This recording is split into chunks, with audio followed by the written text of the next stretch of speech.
Ready to podcast with you every day. Talking music and bullshit too. Calling a non-bong a retard too. It's what to do. Every fucking day I want to be on the mic and chatting away. But today I want to say music is the way to get my pain away, yeah, my pain away.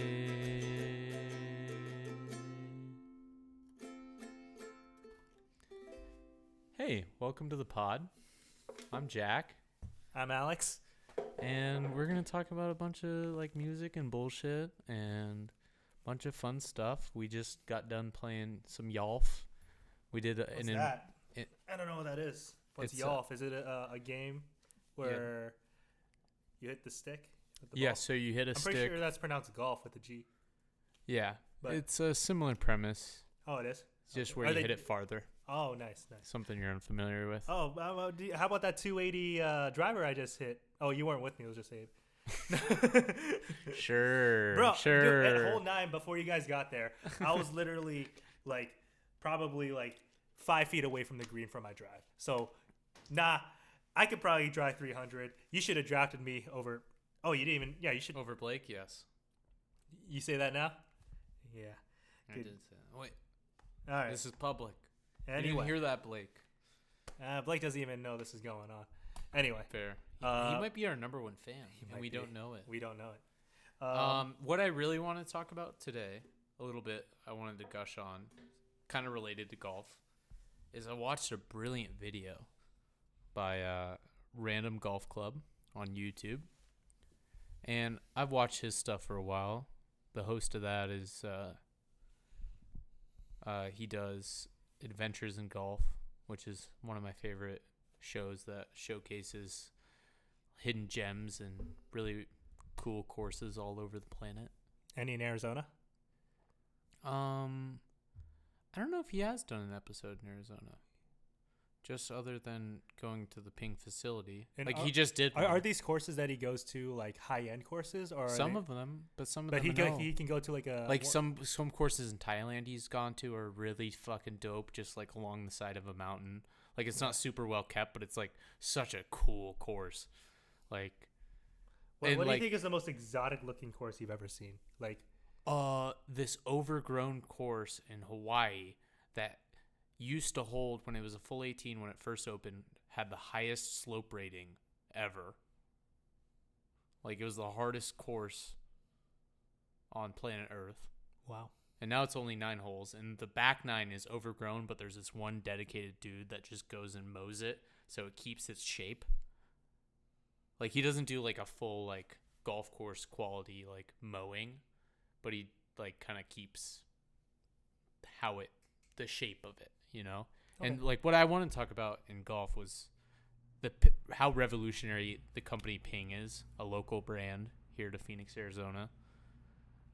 Their headquarters is here. Their main iron factory is here. All their clubs are, not all the clubs. I don't think they make the woods here in America, but most of their clubs are made here in Phoenix.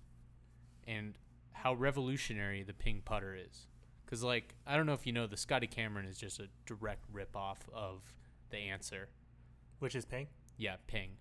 And the Okay. Answer is spelled Anser, no W, not like regular English.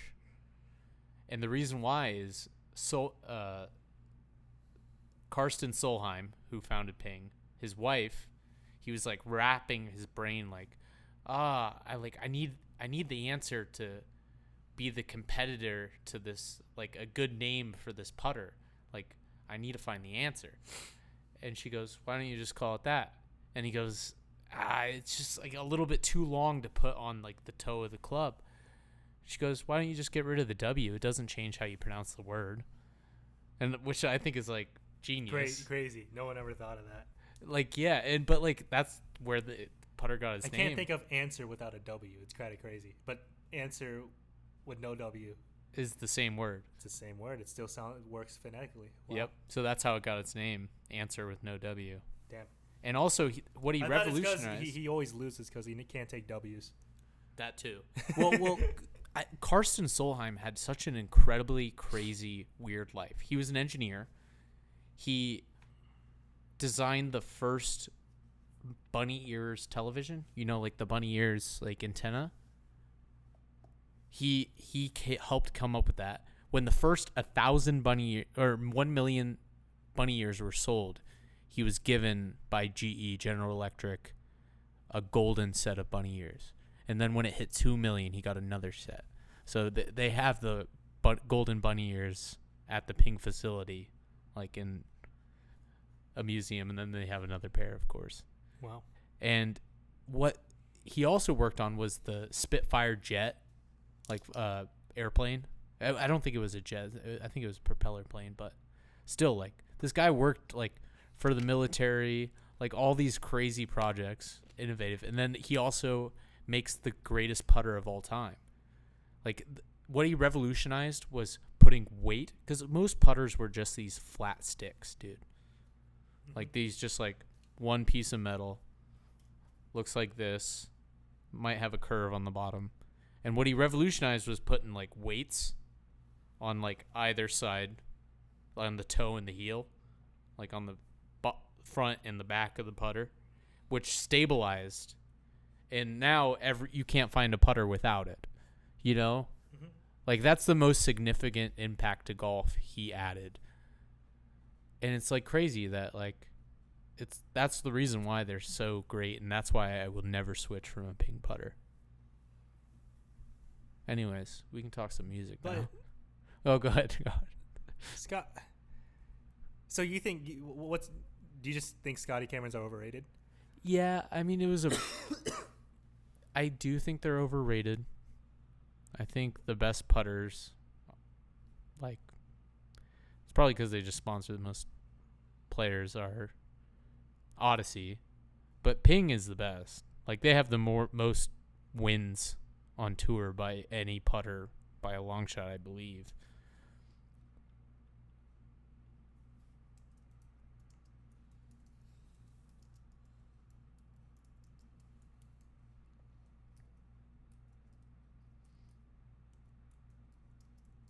Here, I'm asking AI.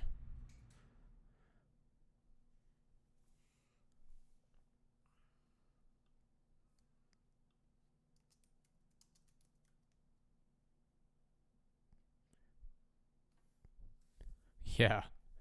The Ping answer has over 500 wins to its credit. Wow. And Ping has a putter vault that has every single win, every putter plated or either solid gold for the majors in a vault here in Phoenix, Arizona. It's one of the coolest scenes. Like, look up a photo of it if you can. It's insane. What's it called? It's called the Ping Putter Vault.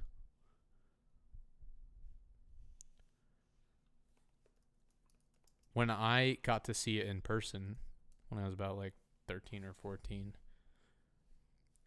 Angel Cabrera had just won the Masters, and the Masters trophy, was in that room when I was there. Like right in the middle there, the Masters trophy was sitting like in front of the middle rack. Wow. How badass is that? That's I've really seen dope. the Masters trophy in person. All right.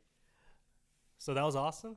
Yeah, I mean, yeah, it's interesting. Freaking, all my clubs are Pings. Yeah. And I'm a huge lover of Ping. I don't know. My bag has been eaten by Titleist. Fair. All right. Before we start with yours, I'm just gonna do something real quick here. Okay. I'm gonna give my top 10 producer rappers of all time. I'm gonna hear your reaction. Okay. Um, You starting at the bottom or the top? let's start at the top. Okay. Well, first off, I'm gonna throw my honorable mentions on the screen, or I can let you know my honorable mentions. Mm-hmm. Dr. Dre. The reason why I didn't put him on is because he's not technically a rapper. because he didn't write his lyrics, so he wouldn't even. All call of himself- them? All of them, you're saying? All of them. He's not like He's never written like a single rap in his his life. his is what you're reputation saying is right that now? he's a beat maker, and he always had like he openly admits like he has ghostwrite people write for him, like He's Eminem's never wrote for him. written Snoop a Dogg lyric. wrote for him, like the DOC wrote for him. Like the DOC is a big reason why like NWA was what it was. He was a like he helped like a lot of these people rhyme and shit. Hmm. Like, so Dr. Dre isn't technically a rapper. That's why it's kind of hard to put him on the list. Red Foo from LMFAO. I gotta just kind of like my fun one because I do think he's a little overhated. He's the son of Barry Gorder, the founder of Motown Records. Yeah. Lil Jon, people didn't know that he produced a lot of the crunk sound. So a lot of the crunk sound can be like Yeah by Usher. I'm surprised he's not on your list. You know Yeah by Usher. Yeah, That's of course. That's Lil Jon's beat. I give a lot of respect. I like a We're lot the of one people that like you're to the same joke on person that Lil told me Jon. that crunk didn't age well. I think crunk is such a period of time. It's kind of like hair metal. It's like a period of time where like it's kind of like captured within the times. It didn't like age well, but like it takes you back to like the mid 2000s. And I'm not saying it's not like it didn't Bad. take talent Yeah. or engineering prowess to make those sounds. It absolutely did. Yeah. So I definitely think I'm surprised Lil Jon is not on your No. top 5. Larry Fisherman. You know who Larry Fisherman is? No. That's Probably, that's the maybe. producer name for Mac Miller. Mm. Yeah. So honorable mention. Juicy J from 3-6 Mafia. He did a lot of production. LP from Run the Jewels. He produced all of Run the Jewels. Timbaland. That was a tough one to cut. But his rapping is not the like. I don't know if you ever heard like "Promiscuous" by Timbaland and Nelly Furtado, like "Girl, what you know." No, you've heard it. Yeah, I'll I play know for the you. song. Yeah, so he works, but like he's not like a lyrical guy. Swizz Beats, I'm also gonna throw on there. Travis Scott, I'm throwing on. Rock Marciano, and then this is kind of a funny one. Russ. Okay. He produces all of his music. Fair. Okay, my top 10. Number 10, I'm gonna put J. Cole. I think early At 10. At 10, I think early J. Cole. I think he's just so underrated as a producer. He produced High Power. I think that might be his best beat. A lot of his early like mixtapes, he was doing a lot of production, and then he's just I don't know. And then he's a really good rapper. Like he has the dual threat, and I think his balance between his production and his rapping, I think it's some of the best in hip hop. I'm surprised he's not higher. Well, it's because I don't think his music like is like excellent. But like his music isn't excellent because I'm not. But like I think he makes good enough music that a lot of people like. I like. He's no Kendrick. I'll tell you that he's not making the music Kendrick is making. There's levels to the shit. My number 9 is Big Crit. Big Crit is another rapper producer who started in the mixtape game with the blog tape era or the blog era. He a lot of his first mixtapes, he does a lot of soul trap. Like he does a lot of trap production, but he adds a lot of soul samples behind his trap, which makes this beautiful, like I don't know, kind of like this reminiscent of UGK or like a like just southern. But like Big Crit is such a lyrical, like he's such a lyrical rapper. He could flow so well over a beat, and like he kind of like can do so many different sounds. And no, Big Crit definitely number 9. My number 8 is going to be DJ Quick. I got to give love to my LA guy. DJ Quick was definitely influenced the West Coast sound. West Side? DJ Quick. No, I was saying West Side. West Side, yeah. Obviously, like songs like "Get at Me," "Safe and Sound," and like "Dollars and Cents." That was a diss track to MC8, and then he does a lot of his own production too. So that's why this producer rapping thing, it's kind of like a different beast. It's like so many people just rap, so many people just make beats, but the person who does both, that's like we gotta like take account. Like this is like. These are some of the most talented people in the music industry. I'd say more producers rap than rappers produce. There's more producers that rap than there are rappers that also produce. Yeah, because a lot of rappers, like for example Jay-Z, Jay-Z is one of his greatest skills is picking Beat good selection. production. Yeah, and he might be the greatest beat selector in the history of hip hop. Bold take. What's your 7? Number 7 is going to be Tyler the Creator. I thought it was a little low, but Tyler's very underrated with how he curates his sound. With especially within the past like 3-4 albums, he does a lot of he did all the arrangement himself. He wrote everything. Like it was one of the like few times where you could say like he was basically the sole one who brought everything together. And I think we're kind of witnessing a run that Tyler's having where he's just like showing his genius and his from a production perspective, obviously, and then his rapping is kind of. I mean, he definitely rapped more back then. He definitely laid off on the rapping in the later albums. Maybe not Call Me If You Get Lost, but like for example, like See You. I mean, yeah, See You Again, but like Flower Boy, Igor, and then you had Chromacopia. A lot of singing was going on in those albums, and He was the main producer on all those. main producer of every album he's made. He had Left Brain working with him in like his early work, but like when you go like later on, basically when Flower Boy came out, that's when it was like he was the sole producer, and then he just kind of like brought everything together. Yeah. So number 7, Tyler. Number 6. The reason why I picked this as number 6 is because number 6 is the reason why Tyler exists. Like Tyler is like the main like disciple before this guy, and it's Pharrell. Pharrell, part of the Neptunes. Obviously, his production wasn't very sample heavy.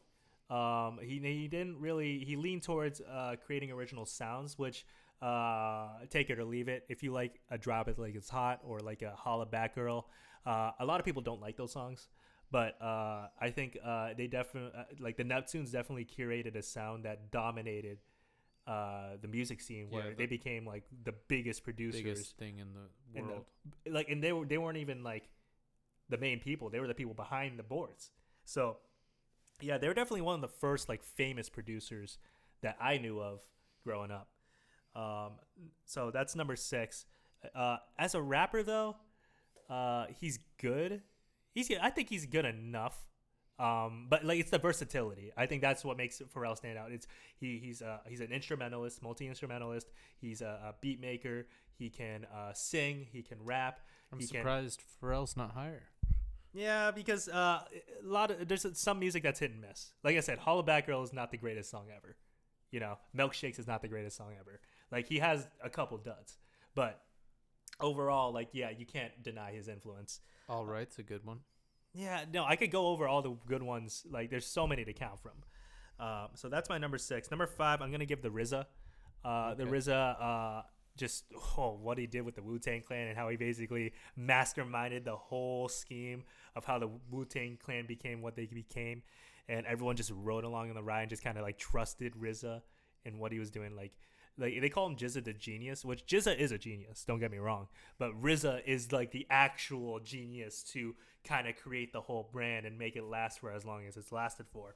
And RZA obviously being the sole beat maker of the first Wu-Tang or first couple Wu-Tang albums, if I'm not mistaken, which were incredible. Absolutely. I still put that in every day. Like, come on, you can't. Everyone, Cream, we put that in our ABCs list for C, which I think I'm pretty safe with that bet. Like, yeah. So yeah, Wu-Tang.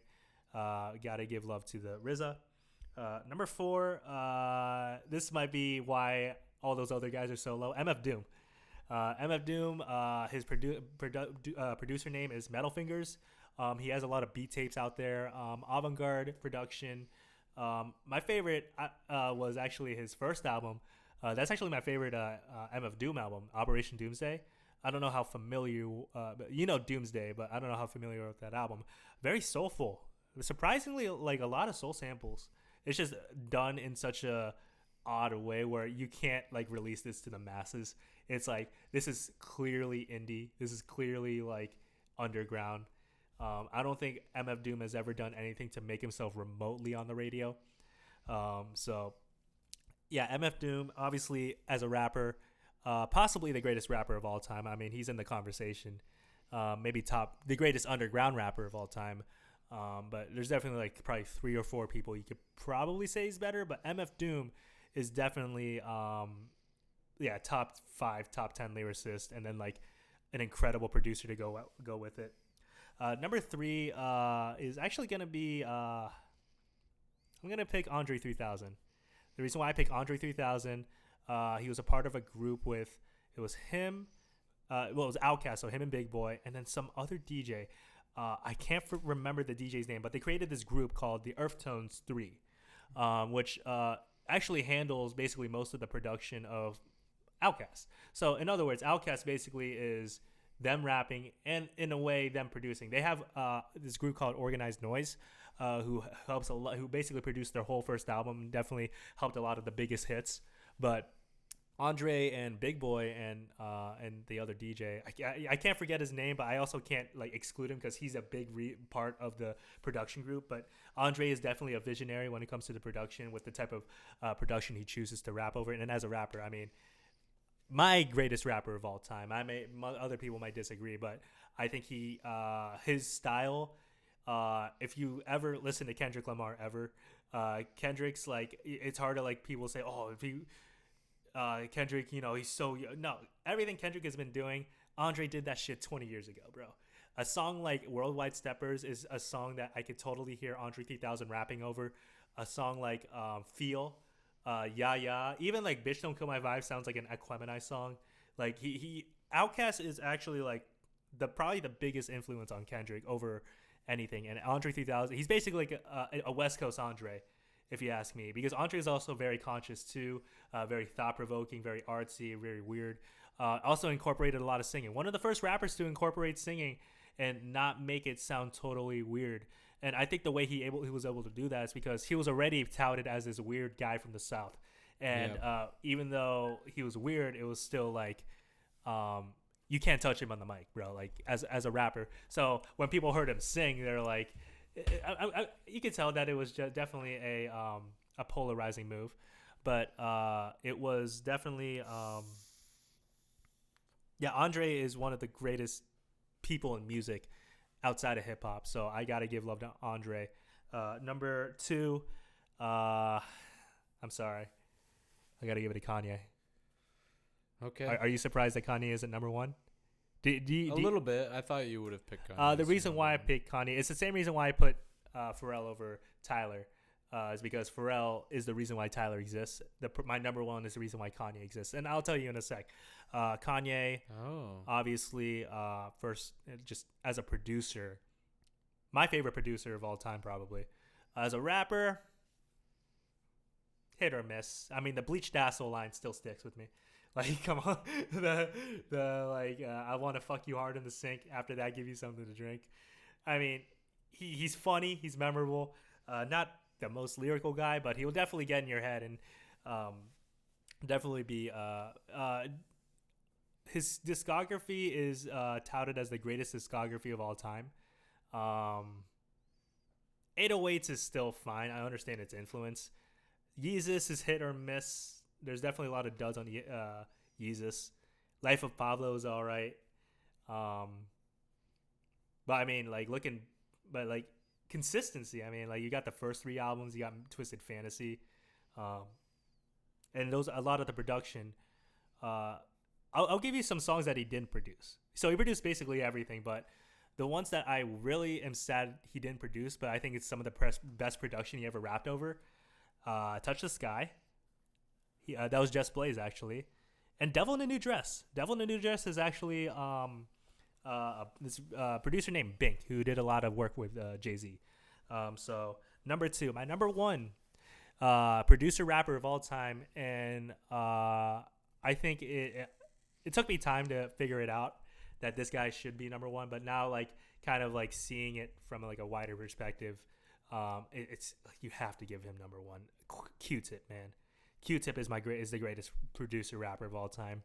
He is he's the sole producer of all those Tribe albums. So like the first Tribe album, that's Q-Tip. The second Tribe album, that's Q-Tip. The third Tribe album, that's Q-Tip. The album that just came out, like the latest album, that's all fucking Q-Tip. Q-Tip is the reason why hip hop is good. Like he is what, like, he was the one that had the idea of sampling jazz records from his dad's record collection. Like he was the one that indulged in that, and everyone just followed his lead. I know he wants to be like about the group, so he wants to say Tribe Called Quest, but like I'm willing to give credit where credit's due. And in my head, like Q-Tip is the genius behind A Tribe Called Quest, and Tribe Called Quest is my favorite rap group of all time. Even like in Phife Dawg's memorial, when Andre 3000 was like giving his his love to Tribe, he was like, yeah, people call us the greatest rappers of all time, but how can we be the greatest rappers when like they're right there? Like they're the greatest rappers of all time. So yeah, Q-Tip. Obviously, Ali Shahi Muhammad is definitely huge in Tribe Called Quest with his DJing. But yeah, no, Tribe Called Quest, Q-Tip. I have some ones that you've missed, and I think you've missed hard on a few. Give me them. I think you botched Eminem. your list. I didn't not mention having Eminem. Jay Dilla. I Not mentioning Missy Elliott. Not mentioning Timbaland. did mention Timbaland. Oh, did you say it in the honor? Yeah, I did. I missed it. Sorry. Yeah, I did. Exile. That's a good one. Large Professor. Oh, you mentioned JPEG Mafia. Okay. Madlib. Okay. DJ Premier. I don't think I've ever heard him rap. He's rapped, no? Yeah. But you know the difference between a Dilla and, because Dilla, I only see him as like a producer. I know he raps, but he didn't like. It's not like Kanye where he's like, he's also a rapper too. Where most people didn't know he was a producer. Like with Dilla, I feel like he's largely known as a producer. People know Kanye was a producer. Like every one of these guys I selected are all frontmen of their own music. They all have added vocals. Those guys, I like. Timbaland had their front. That's Elliott why, did. that's why I put Timbaland in. Missy Elliott, Elliott. I missed. I did miss Timbaland. You missed but hard on Missy. But Missy, a lot of her best music was with Timbaland, so that's why.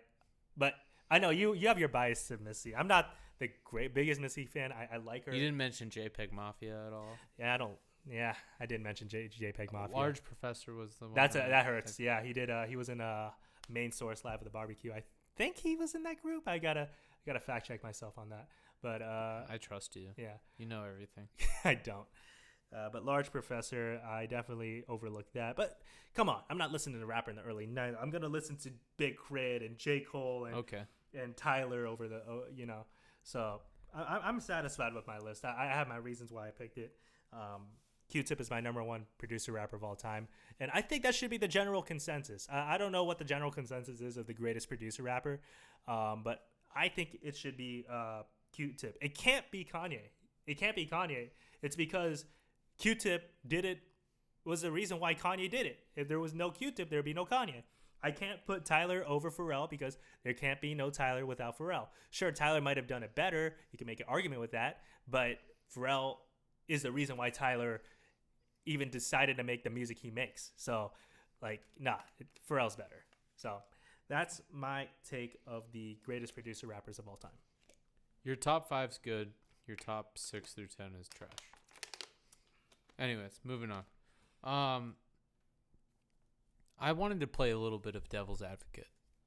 And what entails in this is I'm going to say an artist, and we're going to take turns going first on whether we like their music or what a take on the artist. I'm really good at devil's advocate. And that's then all I'm saying. The other one has to take the opposite, whether they agree or not. No, fuck artists. What are your thoughts on the ukulele? All right, can I play my Okay. segment? Jesus Christ. No, it's your segment. You take it over. No. Sorry, I'm audience. No, you're chilling. The first one I wanted to go with. Do you want to go first, or No, you go first. you want me to take? No. Okay, I'll decide first. You take first on this. Let's go with. Ooh, there's a lot of good ones. Let's start with a big one first. Taylor Swift.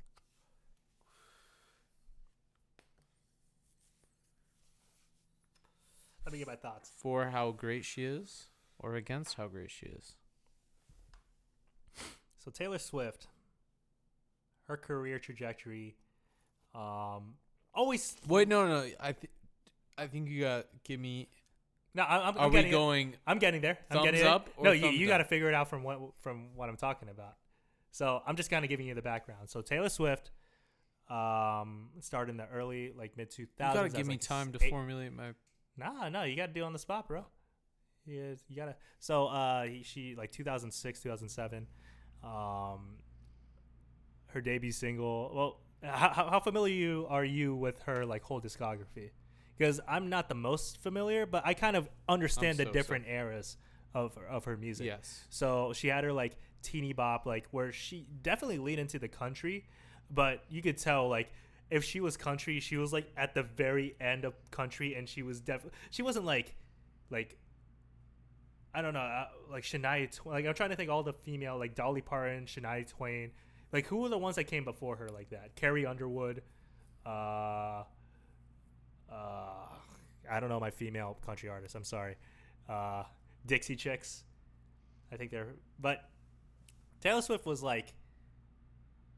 I don't know. When she first started, she was kind of like she wasn't a commercial like boom the way she is now. Let's be real. She was I'm just kind of like laying it down. She was like popular in country. She was popular with the young girls, but she wasn't like massive. I didn't think she became massive until You Belong With Me Love Story. And that didn't come until like 4 or 5 years into her like career, and she was already a big deal. Yeah, I'm gonna play devil's advocate to the storyline of her life. What? No, I'm gonna disagree. None of this happened. No, I'm just. How am I supposed to play? We're talking- tell me what take you taking? We're playing devil's advocate. Is Taylor Swift good or bad? That is what I'm asking you. That's a difficult question to answer. That's why I need to do this. That's a very hard question because I can't say I'm the biggest Taylor Swift fan. Okay, I'm gonna play. The point is take a stance, and I have to argue the other side. That's what's hard about this game. I really have to think about it. Like, all right, I can't say. Let's pick someone else because I can't say I obviously, hate all her. right, this sucks. All right, devil's advocate. Panic at the Disco. Good or bad? Take a side right now. Thumbs up or down. Immediate thought. No thinking. They suck. They sound like Fall Out Boy. I mean, it's just like derivative emo pop, and then they sold the shit out. They literally lost all their band members, and then Brandon Urie just kind of took over as the main guy with some touring band members following him. He just sold out completely. I'm gonna argue that they are good because their first 2 albums were groundbreaking. They didn't just sound like Fall Out Boy. Like the first album, Brandon Urie sounds exactly like Patrick Stump. I think they have the same voice. they I have thought they were the distinct same voice. fucking band. No. And their second album, which Pretty Odd, is in my opinion one of their better albums. It's by a better than lot. the first one. It's before the band like fully broke apart. Yeah, because they really only had those first 2 albums, and then And after they were that, experimental. It was like their fucking Sgt. Pepper's or like. because 9 in the Afternoon is probably my big one off that album. Well, there's like a lot of. You should dive into that album because I think as like someone that likes to play guitar, there's a lot of fun hokey songs on there. Yeah, hokey. That's the key word, hokey. Yeah, you know that kind of proves my point. Like, they aren't meant to be taken seriously, but like, they aren't. Yeah, I used a better word in there. You got me there. Like, I don't know, it's corny, like teeny bop, like. There's some like bullshit. Really, I mean, if I'm gonna listen to emo music, I'd rather listen to something more sophisticated, like My Chemical Romance, or Taking Back Sunday or someone like that. I'd argue that Pretty Odd is not emo at all, and that's why I think it's like their best album. A reason that gives them validity that a lot of people have not listened to, but actually I feel like gives them credit in the music industry. Yeah, you're right. I can't really give an opinion because I haven't listened to the album yet. Good job. Good debate. We gave some takes on there. The next one I want to bring up, I'll pick first, is Billie Eilish. I think she's amazing. I think what she's done is groundbreaking with what she's done with her brother. I think She deserves the Grammy she's gotten. And yeah, she's poised to just get more mature and even become a greater artist. I think she just gets carried by her brother too much. She can like, you could replace her and put any other singer, and have Phineas handle all the production, songwriting, and everything. The albums will still be just as good. Billie Eilish is not a strong vocalist. She just has that minimalist sound. Yeah, she just does like the duh, duh, duh, like she doesn't like try to like she's not Mariah Carey or anything. And she can sing Birds of a Feather? Birds of a Feather. And she's all right in that. And like I said, I guess that song is carried by Phineas's production. It's carried by Phineas's songwriting. You could take Billie Eilish out of that. You put any other singer, just because you have Phineas there, the music will still be the same. I disagree. I think she is a very talented artist in her own right, and she comes up with ideas. And also like, I guess one point I will give to you is she does a lot of takes, more takes than a lot of other artists. I think she's admitted that, but still, I don't know. I think you might got me there a little bit on that debate. You win that one. All right, next one. You pick first. You noticed that I what I said was I didn't like discredit the music. I just gave all the credit to Phineas because that's kind of it's a good debate point. Yeah, that's a good. Okay, let's go. Let's go. Frank Ocean. Where the fuck has he been? Like an artist is the reason why an artist gets on a contract and signs with a record label is so they could have the budget to make music. This guy is like, and the fuck pressure. you, I'm gonna just take all your money and just run away with it and never release another album again and screw over not only my record label but screw over all my fans and screw over basically the whole industry. Just honestly based off the hate of the industry. And sure, the industry kind of deserves it. Do they deserve it? Yeah. But Frank Ocean also hasn't released music in 9 years. And he releases a song every now and then, like for the past 6 years. And what he did with the Coachella shit, like you're what are you doing? You're just screwing people over because you're selfish, and like these are people that like are the reason why you're famous. These are your fans. If you didn't have your fans, you wouldn't be anywhere. But you treat your fans like fucking shit. Bro, like, come on, Frank. Like, you have the best R&B album of the 2010s. Okay, let me get in. Okay. Let me get in. Because Frank Ocean is legendary. How he did finesse the music industry, I don't think should be shamed. It should be praised. And because... How's that new Frank Ocean album? Okay. If he was signed to a label and he just obeyed to the laws, he's we would have music's greatest. Let me talk. His music's greatest anarchist. Like, just dropped in, released an amazing mixtape, killed it on 2 albums, and then dipped. And then finessed Coachella too. He not only did he finesse the music industry, he finessed the festival industry twice.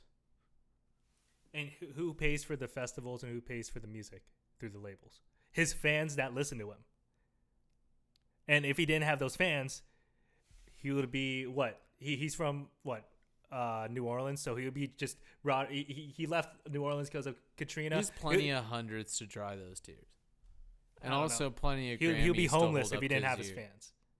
That's how the industry works. You need this structure of monetary of artists being monetary, but you also need everyone to get a piece of it. It's kind of, sure, it has its problems, but it's either that or no one makes any money in the industry and everyone's just kind of fucked. So it's either you stick with it or yeah, go pick a different profession, bro. Like, come on. I getcha. But I still think his music is so great it outweighs all that. Hands down. I think Blonde is bloated. Your mom's bloated, bro. Huh? What? Channel Orange, I think, is an amazing album. Channel Orange. Is that a bad debate point? I'll give you Channel Orange. Yeah, you got personal. That's how you know you lost the debate. Like when Shaq says, "I got 4 rings." Where you at, Chuck? He lost. He lost. But yeah, Blonde is bloated. Not every song works, in my opinion. I do think Channel Orange is clearly the better album. And Nostalgia Ultra needs to be on streaming service. Why are the Eagles assholes and not letting their other artists clear samples of their music and let us hear American Wedding on streaming services? Why do I have to go on fucking YouTube to listen to a mixtape nowadays? SoundCloud. Or SoundCloud. I don't use SoundCloud. I'd rather use YouTube. It's still dumb. And I don't even use that. I just download it illegally and just add it to my library. I mean, yeah. I mean, you can do it. Whatever. Yeah, it's America. America. Land It's of the the land free. of the free, not the pay a little. All right. My next one. I'll let you wait. First off, I'll I'm let you have picking that debate. But goddamn, I was pretty good. That was fire. I think you got that. We're gonna do Future, and I think Future is a little overrated. I think or not just a little. He's overrated. He's doesn't have, I don't know, the prowess of other rappers that are held in his ilk, and I think he's carried a little bit by his autotune, but like not really. Like he has an okay rapping voice, like on that Mac Miller song Earth, where like he actually has an interesting southern twang, which I think would be cool without the autotune, and I find it a weird crutch because his voice is so good without it. And that's my take. What do you think? What's your so take the on that? idea of like mostly using autotune for your voice in hip hop, sure, you could say it started with T-Pain. In my opinion, it started with Kanye and Lil Wayne. Both of them were the first two to really like overuse the kind of rap and use the autotune. Are you forgetting the crunk era? Did they really use autotune in the crunk era? Yeah. It's when it came out. Like 05, 04 or something? I didn't think autotune was heavily used until 808s and Lollipop. Lollipop is a heavy autotune song. But my point is, those were the two that I thought like started it. 97 is when autotune came out. I know, like you got songs like "Believe" by freaking Cher that use autotune. Sure, that's the first song because that song directly influenced fucking Future. What year did 808s come out? Oh wait. Okay, the crunk era came before that. Yeah, but the crunk era didn't really use autotune like that. Yes, they did. Give me. All right, I don't know. It wasn't like. Was it the same use as it was where they turn off the reverb and they had like the trapeze? Was it the mumble rap type autotune that they use now? That's a different autotune. Yes. Okay. Even 808s. 808s was kind. 808s and so for me, Lil Wayne was kind of like the real first one to do it, but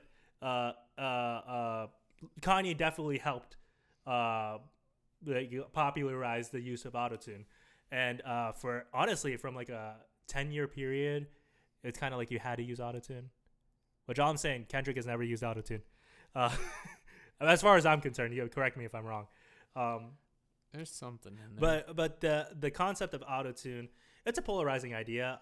There's a lot of hip hop purists that claim that okay, autotune so ruined. are you're not really praising Future? I'm not no. You're not really what I'm taking saying is, a point. No. Here's the you're dancing. You're politicianing. Listen to this. So I'm listening. I'll give you another example. Disco. Okay, disco was hated at the time, right? Polarizing. Yeah, with the disco demolition and shit. Disco was loved, and then once it had ran its course, it got hated on.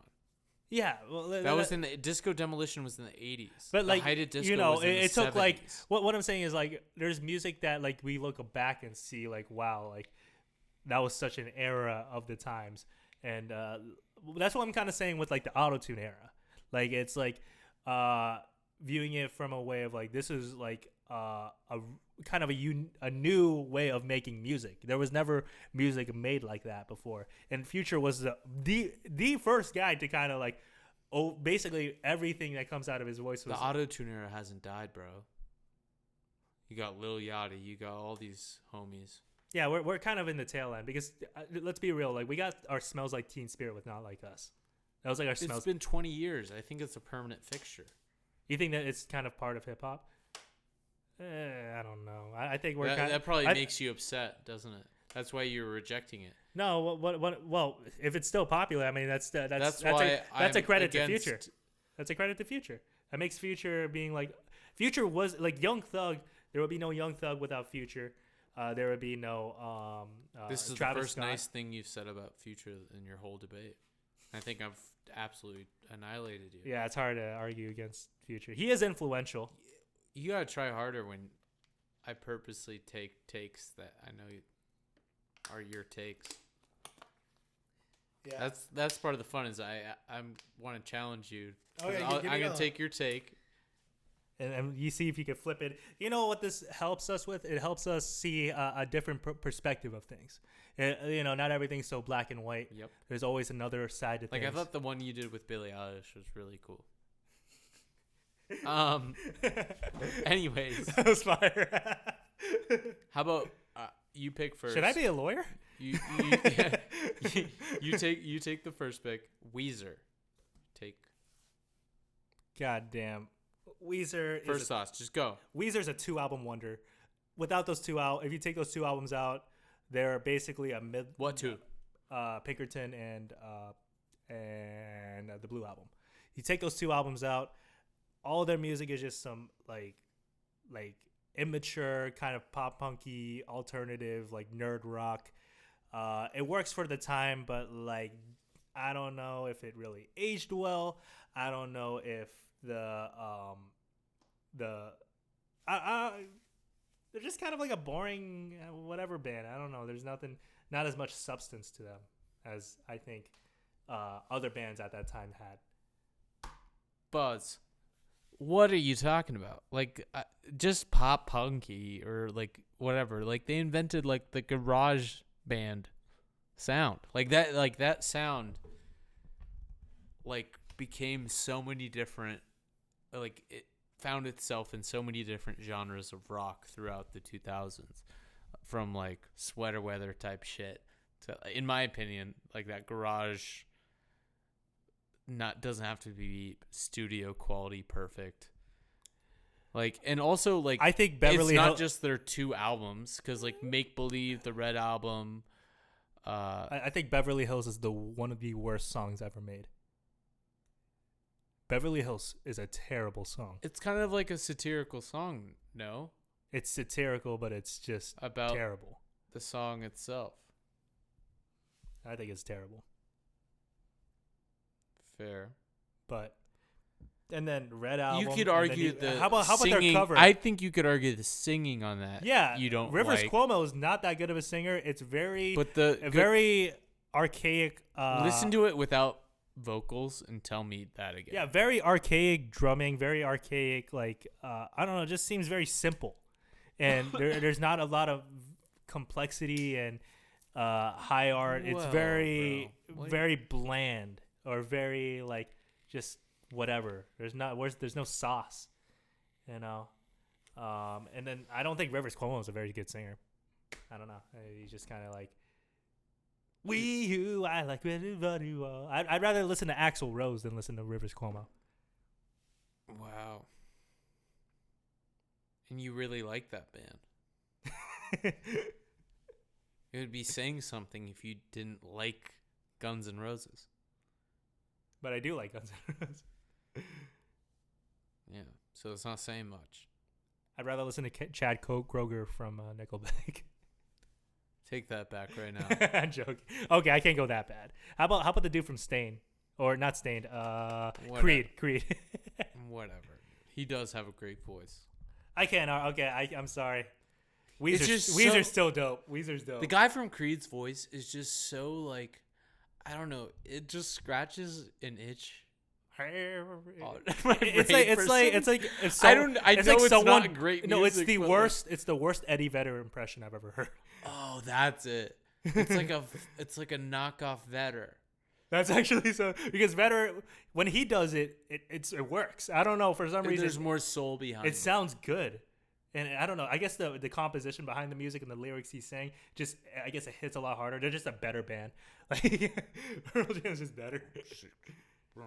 But when it comes from like the shitty lyrics and the shitty musicianship of "Can you take me higher with all?" I just love how bad it is. Maybe I just love it because it's bad. But I do love. All right, going back to my Wait, whoa. I have one more take I need to take. Drake. I think Drake is overrated as fuck. There's a reason why he got worked in the Oh, you're getting fired up. I love this. There's a reason why he got worked in the beef. His music hasn't sounded like shit. He's like, listening to him direct an album, like, he sounds like a corporate yuppie. Like, this I need, like, yeah, but I need 3 songs to say, like, I'm here. Like, I don't know, I'm giving him a British accent. But, like, I Canadian, he's close enough. He's Canadian, but he talks too high pitched that I don't want to impersonate, because then I don't want to really sound like I'm trying to make him sound effeminate. That's okay to do that. I mean, he deserves it. Like, we really need like 3 songs that really show on, like, I'm here. Like you think Kendrick or Kanye or any of them are like talking in that like high pitched voice, directing the album in that way? I don't know.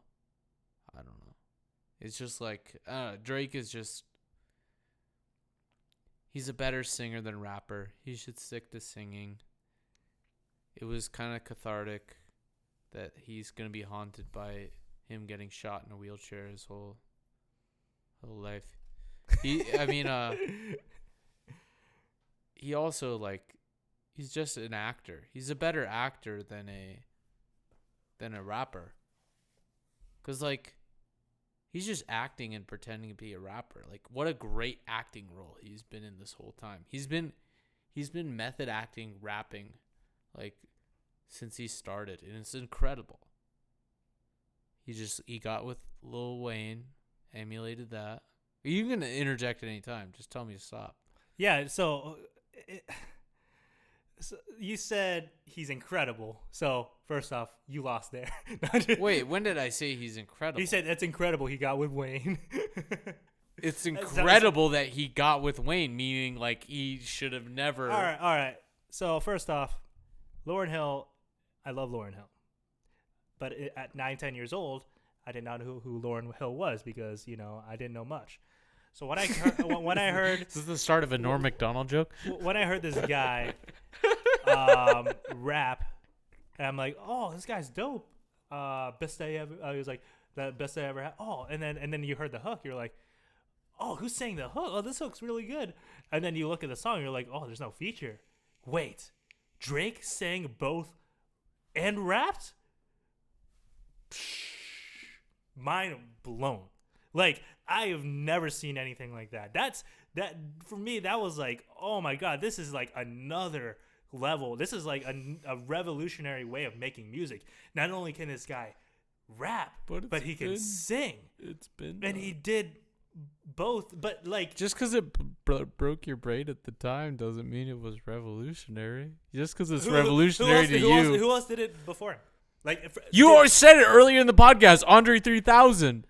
Without Without making it sound awkward. Your words verbatim. I'll tell you. Your words verbatim. Kendrick Lamar, you mentioned. Here's with Andre. Andre only did it with one album. He didn't do it consistently. Okay. Now you're fighting your own takes. But, like, Andre is like...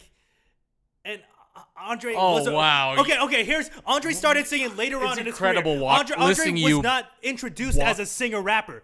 Andre was a rapper from the first 5 albums of his career. He did not do any fucking singing. He didn't start singing until like his later albums, and that's when he started being all experimental and shit. And he only did it with one fucking album. Yeah, that was 2. Okay, he did it like with 2 fucking albums later on in his career. But for his first 4 albums, he did not rap. He did not sing at all. Drake came out as, not only do I rap, but I sing too. That's why Lil Wayne signed this guy. Lil Wayne saw the talent. I'm like, bro, this guy can sing and rap. That's money signs right there. He's good with the ladies. Perfect. He can like appeal to both the commercial and the hip hop crowd. sign me up. Let me sign this guy up 10 times. It was a no fucking brainer to sign up Drake. And then he releases Take Care. Take Care not only was so revolutionary with like how it was just very minimalist, very like somber, had a lot of R&B influence, and it was almost an R&B album in a way. Yeah, it had a lot of hip hop, but it was like one of the first. Well, not one of the first. You had Miseducation, obviously, but from a newer generation's perspective, Drake was kind of like the first rapper singer. Give me your card right now. Not the first. Give me your. Not the give first me rapper your singer. Credit. But how many? Right now. Make a your list. Clout. Make a list. Put your clout. Make a list in of this all cup. those rapper singers, and I'll show you the list of Drake's #1 hits, and we'll compare them to all those other hits combined. Drake will easily have way more hits than them. It's not even fucking close. Drake is way more mainstream than any other Drake artist. can follow a trend better than all of them, and he has the money behind it. They could. What's stopping them from following trends? They all have money. Not like that. Drake started with a leg up. Silver Spoon Baby. Yeah. There's a. But there's, it's about what you do with that silver spoon. there's I'm a no- silver spoon. Everything was given to me in a silver spoon, but it's about what you do with the silver spoon. Yeah. The fact that he was able to create this giant like that's not- business with that silver spoon. I mean, are you going to discredit him from that? That's kind of he had disrespectful. no, I'm saying he had a leg up Silver Spoon in like being already in movies. I'm saying like already being in entertainment and like getting your. Billie Eilish's parents were his mom was an actress for 30 years before she was even born. Does that make her less of an artist because she got more? I think that's a ridiculous argument. I mean, who cares if you have the industry? If you make good music and you make good music, and Drake makes good music. Everyone has a song that they like from Drake. I don't care who you are. I don't care how old you are. I don't care how young you are. If you know Drake, you like at least one song from him, and that's really rare from an artist. There's a lot of artists where you don't like any song from them. But Drake, everyone at least has a couple songs that they like from Drake. It doesn't matter who you are. So Drake, in like early, obviously, is he better than he was like before? No. No, now you're losing me there. Why? I'm saying like. Well, I'm just he saying was better. He definitely peaked like early 2010s, late 2000s. Did he keep the consistency going? No, but from a numbers you're perspective, playing into my debate. But from a numbers perspective and from the business perspective, he's #1. I mean, it's really hard to beat him numbers wise.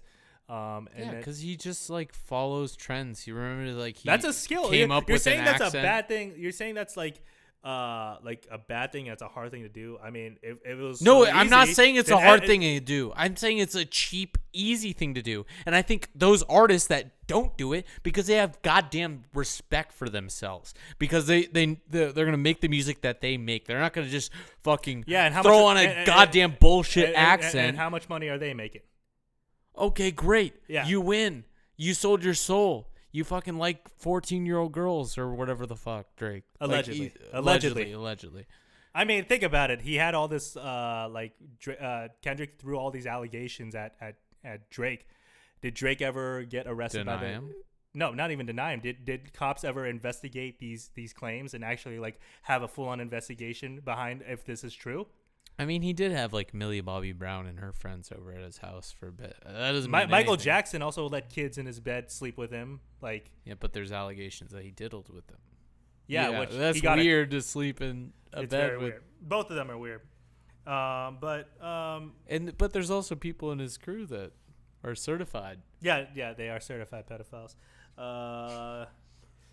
So it sounds like I made my got you there. And I think you would agree with me. Of course, I agree with you, man. It's just I don't know. I'm trying to play devil's advocate here. Okay, the last one I want to do. Or I have two. Last one, I have two more. 2 more, and then we'll draft. Let's draft, Cool. and then we'll call it there. Am I starting or are you starting first? I'll let you start. Oh no, I'll start. You started last time. You started with Drake. You start this time? Yeah. Let's go Kesha.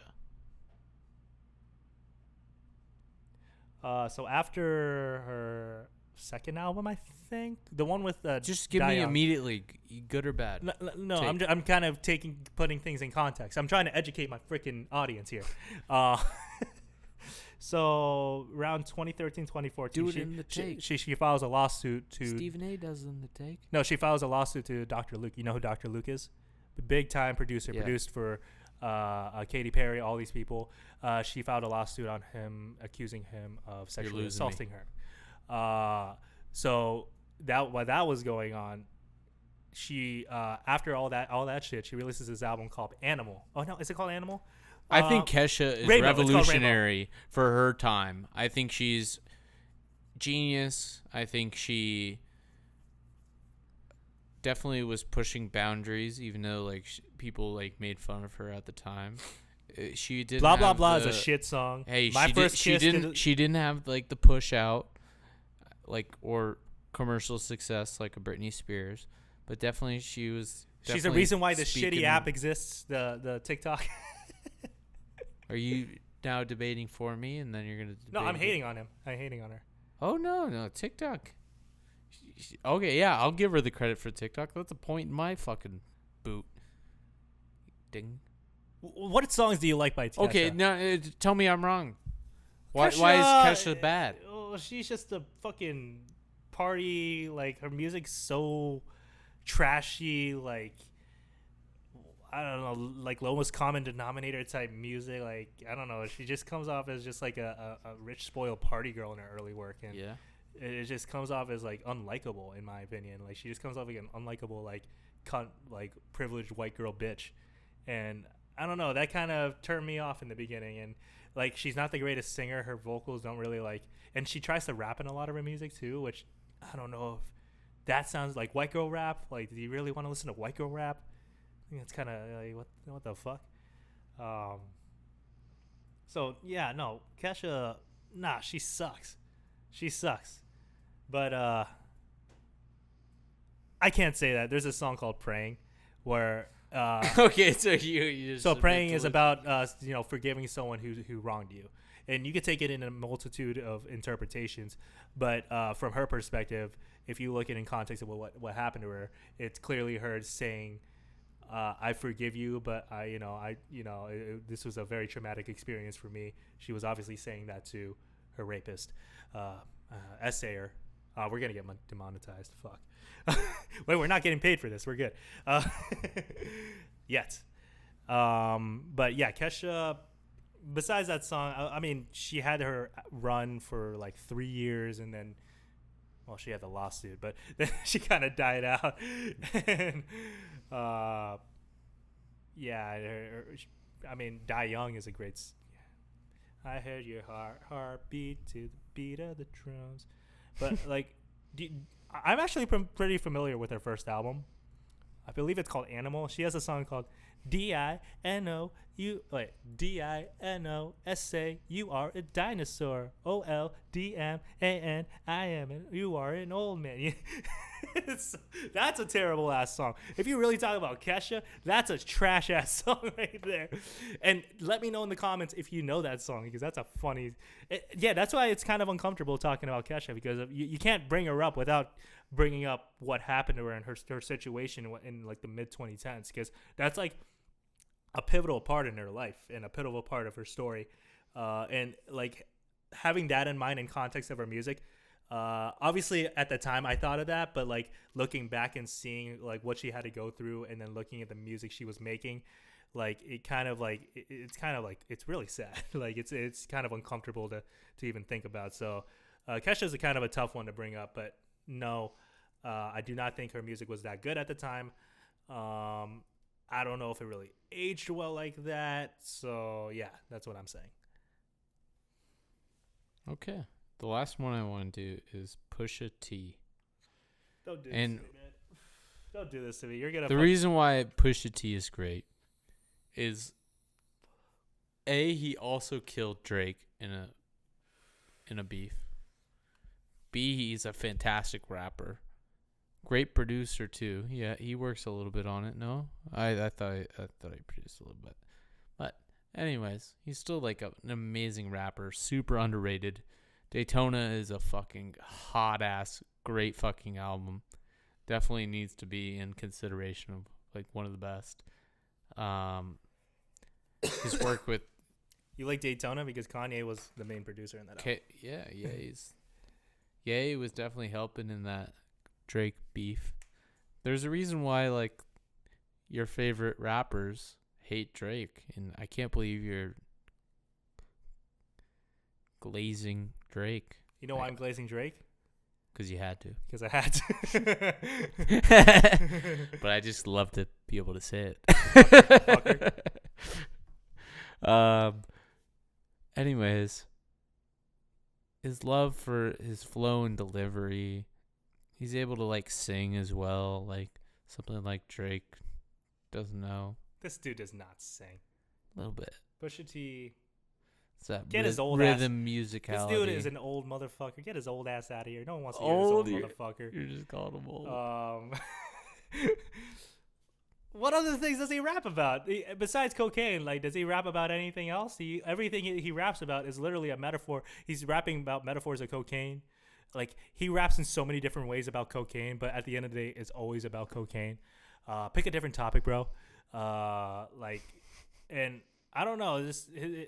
When you listen to some of like a lot of his songs, especially a lot of it with the clips, I don't know if it really sounds that great. It's some weird out there production with the Pharrell and Neptunes, and I don't know. Pusha T is just kind of like how about his verse in Runaway? It's just kind of like a throwaway verse. I don't know. People don't really talk about his albums like that. What was his last #1 hit song? Like he doesn't go on the charts like that.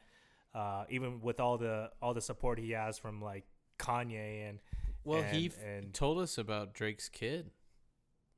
Like that's some juicy beef knowledge to drop. I think that's none of his concern. I don't know why he's trying to invade another man's privacy. I think that's because Drake came out and took shots at him. No, yeah, about his wife. Yeah, but no, I don't know. No, Is everything? No, everything's on the table. If you would do that, you made it personal. Yeah, he also dissed my boy Lil Wayne. You know, him and Lil Wayne Pusha T and Lil Wayne had a very big like publicized beef. It kind of went a little under, not as big as the Drake but they definitely had a big beef. You know, their story is Lil Wayne. Have you noticed that Lil Wayne has never had a Pharrell beat, or Pharrell and Lil Wayne have never really worked together? Think about it. Yeah, there's never been a Pharrell Lil Wayne. Well, it's because Pusha T pushes cocaine. No, the reason why I say that is because so there was this story that Cash Money Records and Lil Wayne signed up for a studio session with Pharrell and Neptunes, and they made a song. And I think they did end up making a song actually, but they didn't get paid for that song, and they still didn't get paid out of the song. And then this obviously pissed off Pharrell and Pusha T, and now their camp doesn't fuck with Lil Wayne's camp, and that's the start of their beef. And I think that stems from the Drake beef as well, because Drake kind of like was affiliated with Lil Wayne, so that was kind of like the origin, what led to Lil Wayne, and then what led to Drake, and then what led to Kendrick. But first off, Pusha T hasn't released an album in 3 years. The last album he had kind of didn't really do anything. Yeah, neither has Otis Redding. Otis Redding's dead. They're still great. But Pusha T is still alive, and he's still like. And honestly, even if he does make music, it's probably just gonna be the same mid shit about cocaine. Let me guess what his next album is gonna be about: cocaine, and the album after that, cocaine, and the album after that, cocaine. Dude, like, just stop rapping about cocaine. It gets one dimensional. It gets boring. And I just want to listen to something else at some point. Like, it's almost like you're trying to sell me cocaine. Are you like trying to sell me cocaine right now? Like, I mean, I buy some, but shit, you strike a hard bargain. But yeah. Anyways, but you love Pusha T. Oh, he's like my top 5, like probably a top 10 rapper of mine. Yeah. Yeah, of course. Pusha T and Freddie Gibbs are like neck and neck. They're both like my gangster rappers that. Well, that's enough torture for you today. Yeah, what the fuck is wrong with you? I'm sorry. I'll be a little more generous on the next one. I just wanted to like I think the best one. I think the best one was the Billie Eilish one, in my opinion. That was really good. But do you like all the ones that I picked that I tried to take Taylor Swift. Let's do Taylor Swift. So Taylor Swift, I think is no, I can't do Taylor Swift. It's just such a hard thing to talk about. That's one of the hardest. We don't need to get that fan base sicked on us. No, not only that. It's like if I glaze her, there's so many things I could say things that are problematic. if I say things that are problematic about her, there's so many things you could say that you can glaze her. She's literally the the music Most polarizing. most polarizing figure. musician, but just based purely on his music. Not her person. I think Her as a music. person, I mean, I don't really care about her as a person, so I don't really know her well enough to really formulate an opinion. You don't care about all humans? No, I really don't. That's psychopathic, brother. But I care about dogs. If I saw 100 dogs die and 100 people die, I would be way more sad by the 100 dogs dying. I think you think that because you can really rationalize. And you know why? Because those 100, I think humans are the most evil creatures possibly in the universe. Who Fair knows? take, Maybe fair in the world. But like they're Definitely evil. in the world. Definitely in the world. It's not even close. How many? Maybe in the universe. How many animals are building atomic weapons? Like, that's evil. Trying to eradicate other You're trying to play races God. of, That's awful. Like, how many eu- other eugenics. how many other animals have Slavery, committed everything. slavery, genocide? Like humans are just the most evil piece of shit like species in existence. Like for me to care about every human, I mean, I would have to care about evil people, and I'm not that type of person. And sure, there's definitely the idea of redemption where evil people can become good, and you can see the humanity in things and not be judgmental. But I think not being judged, I don't know. That's some philosophical shit I don't really want to get myself into. I just want to talk about music.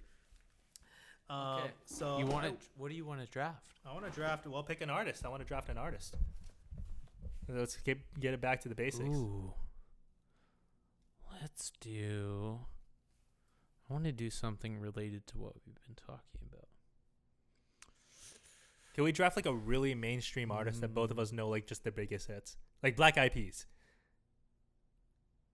I can go deep on Black Eyed Peas. Let's do the black. We're gonna draft the Black Eyed. We're gonna draft Black Eyed Peas songs, and this is including their. Oh, I'm gonna include all their shit. So this is gonna be crazy. Wow. Oh my gosh. Oh. What dude. do you mean all their shit? Go on. So my first overall pick is gonna be this song called "Yesterday." "Yesterday" is not a song you can find on streaming services. However, they do have a music video. All right. So yeah, I just showed them the music video for "Yesterday" by the Black Eyed Peas. Please check it out if you haven't. I just want to kind of get your general thoughts on that music video. That's my number one pick, by the way. I know we're getting a little off topic, but I kind of want to.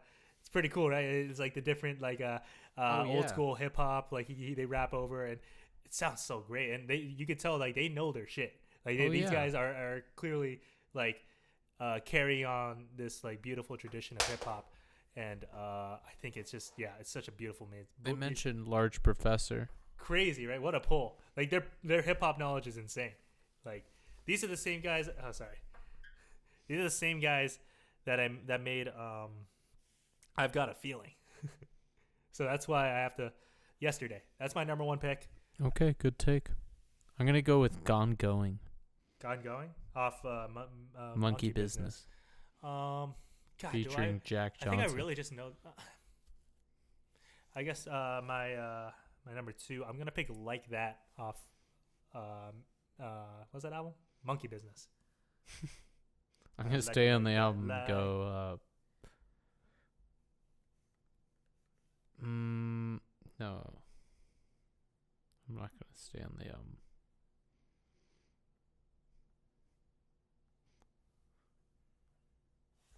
I'm gonna go. God damn it. I'm a bee. I'm a bee. I'm a bee. I'm a bee. I'm a bee. I'm gonna be up in the club. Yeah. Do whatever I like. Yeah, I'll go with Pump It. Louder. Pump It. Louder. Turn on your radio. That's Pop in the the stereo. Right. You know, we're gonna go. Huh? Oh, I was just finishing. Yeah, we're gonna go full on into their like sellout mode.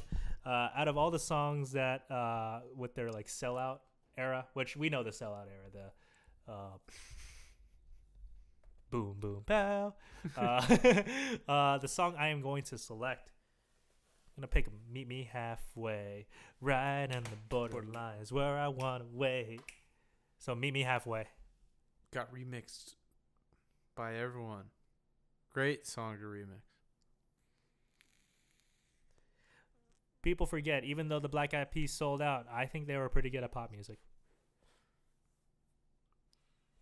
And will.i.am produced a lot of the music too. So I forgot to mention will.i.am. That was a miss and a half. God damn it. I did my top 10 producer rappers, and I didn't even mention will.i.am. That's the one that hurt. How did I not mention will.i.am? Not once. Let's go. I'm thinking.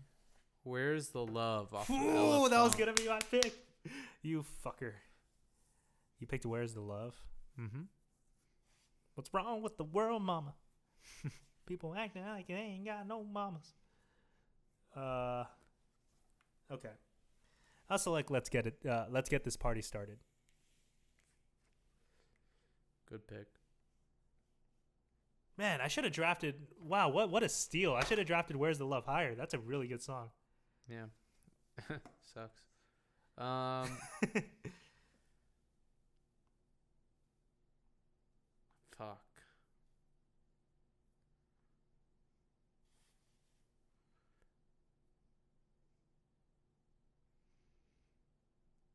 Wait, say something real quick. No. I'm going with Shut Up. Elephant. Shut up. Just yeah. I'm gonna go old, their first album, Joints and Jams. That's the joint. That's the jam. Turn that shit up. Play it again. That's the joint. That's the jam. Turn that shit up. Play it again. That song should have been. I think that song has potential. You know how TikTok does like old songs to bring back. They brought back Joints and Jam by fucking Black Eyed Peas. That's the joint. That's the jam. Turn that shit up. Play it again. Banger. Such a banger. That should have been. That's the steal of the draft. Go ahead. That's my fifth pick, by the way. I could go more too. It's great. Is this my last pick? Yes. My last pick. And I'll cement it. Here, speak closer to the mic. I will cement it into history. Deep in the bowels. What song are you selecting? I will pull.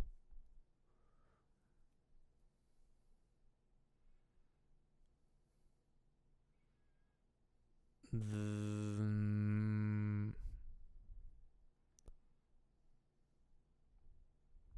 damn it. There's like fucking two that I want. Let's go. The Time, Dirty Bit.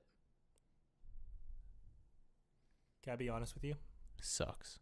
That is the worst Black Eyed Peas song I've ever heard. I would have picked Just Can't Get Enough over that. I just.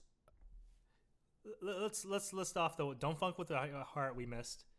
I like how bad it is. That's why I went with it. Yeah. I never got to. I think My Humps is a better bad song than that. No. If I heard My Humps, Dirty-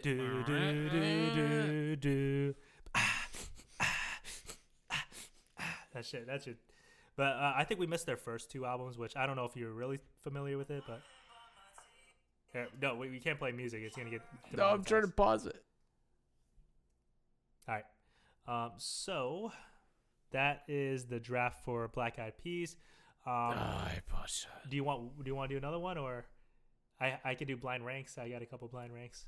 Yeah, blind rank. Have me blind rank some shit. All right, blindly rank these 5 pop stars. Let me pull it up.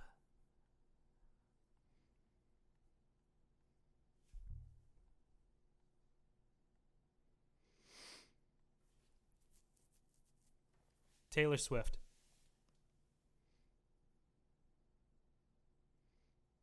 Three.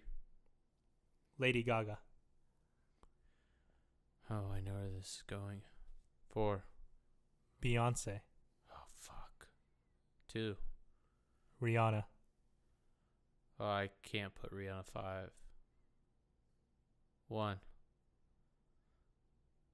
Carrie Underwood. 5. Yeah. I think I nailed that. I Yeah, think I absolutely crushed that was that. really good. Uh, blind rank these 5 rap songs from the 2010s. Started from the Bottom by Drake. 4, I'm Different by 2 Chainz. 3, Wicked by Future. Wicked. 5, Digits by Young Thug. 2, What's the last spot? 1. Lifestyle by Rich Gang. That's a good pick. Yeah. That motherfucking lifestyle. I feel no type of way about all those picks. I know, that's why I picked them. They all could have been interchanged. The 5 spot could have been the 1 spot. The 1 spot could have been 3. 3 could have been whatever. All right, let me do songs. Give me 1 sec. Oh, come on. Got some more. Off the top of your head.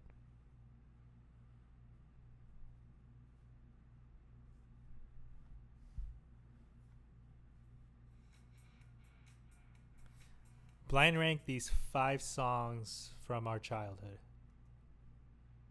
EXO Tour Life, Lil Uzi Vert. That's not from our childhood. Okay. Blind rank these 5 songs from our childhood. Replay, IS. I don't remember it. 4, What You Say, Jason Derulo. 2, Wake Me Up, Avicii. 1, DJ Got Us Falling in Love, Usher. 3. What's the last spot? 5. All of Me, John Legend. That's a good 5.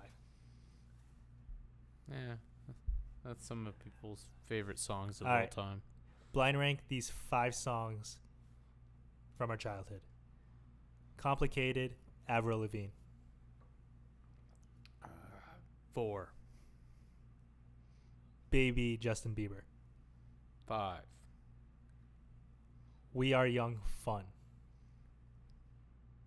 2, Bleeding Love, Leona Lewis. You don't know that one? American Boy, Estelle. 1, Last spot's what? 3. Friday, Rebecca Black. Oh. Glad I didn't put American Boy at 3. I was baiting you. It was probably the better song.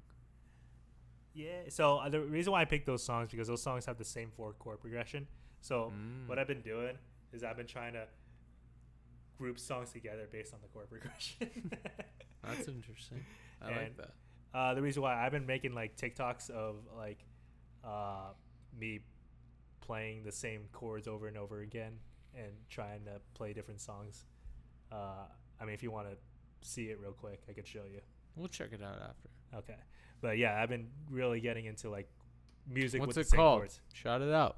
No, it's my personal AVN Music. If you want to check it out, it's just some fun TikToks I've been just doing, keep myself busy. Hell yeah. So, yeah. Those are my 5. We're clocking in at 124. Did we recommend any songs? I mean, we recommended last time. I feel like it would be. Do you want to recommend more songs? Yeah, I think we should make it every podcast thing. Okay. 3 songs. 3 songs. We'll shout out, and then to we'll end it. and then we'll close it. Yep. So we'll either open or close it with Yep. the 3 songs. I'll let you go first since I went first last time.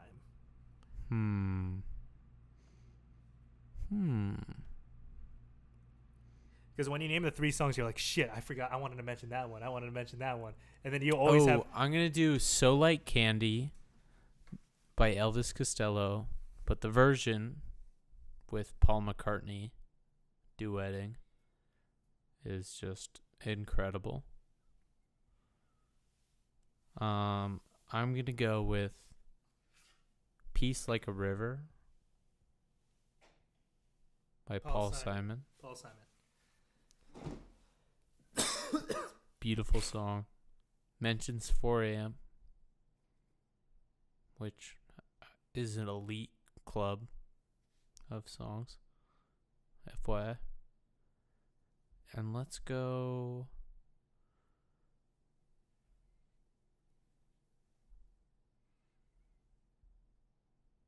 I think you've suggested Peace Like a River before. Oh, did I? Yeah. All right, let me take that back. I'm gonna suggest instead. I remember hearing you say that. That's one of the few Elite songs with. It's almost like you had that prepared in your head when you brought that song. My bad. No, you get. Let's go California 1 / Youth and Beauty Brigade. By the Decemberists. Okay, you're going indie rock. Hell yeah. That song is a pretty dope one. I think people should check out. And let's go Siren by The Blaze, which is a French house EDM group. Beautiful song. All right. And you know what I want to get in the habit of is that after the pod, we listen to each other's recommendations I agree with that. and then talk about it. There's this one thing I just learned today. Do you know who Juicy J is? Jack. Yes, I know who You know 3 Juicy 6 J Mafia? is.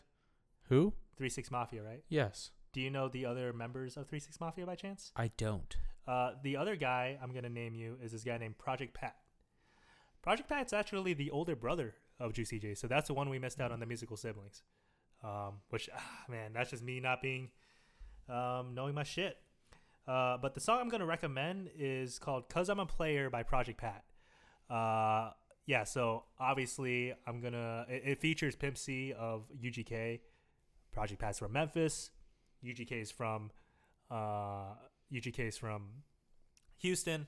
So you get what you get. It's a southern sounding mid 2000s hip hop song, and goddamn, it is excellent because of the soul sample they use. Whatever sample that is, and whatever, like, it just fits so well. It kind of takes me to like the Big Crit when he puts soul samples on trap beats and shit. So that song has just been such a vibe for me, and I've been like playing the shit out of that song. So yeah, "Cause I'm a Player" by Project Pat. My second song, I'm gonna go to EDM. We're gonna get in the theme of soul samples. "Afraid to Feel" by LF System. The reason why I picked this, these fools dragged me going to one of these EDM concerts that we go to like in downtown, and they took us to this LF System, and they were like, "Oh, you gotta check this song out. I think you really like it." And they play it, and I'm like, "The fuck is this? Like Kanye? Am I listening to like early 2004 Kanye?"